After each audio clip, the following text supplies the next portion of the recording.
السلام عليكم ورحمة الله وبركاته. رمضان كريم على الجميع. حبيت اوريكم كده حاجة كده عجبتني قوي، قررت ان انا انزل اشتريها. بصوا العلبة مكتوب عليها رمضان كريم. بصوا بقى الجمال والسكر والعسل. بصوا شايفين طبعا في الشكل ده وفي الشكل ده. هي بتبقى كوبايات وكوبايه كبيره جدا، كوبايه بصوا بالايد كده.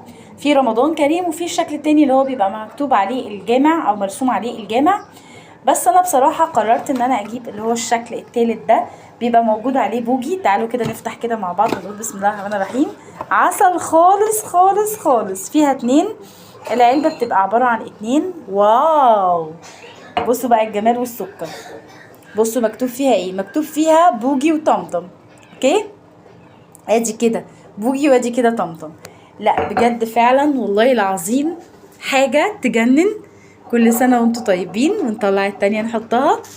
وبصراحة قلت ايه بقى، انا ويارا لازم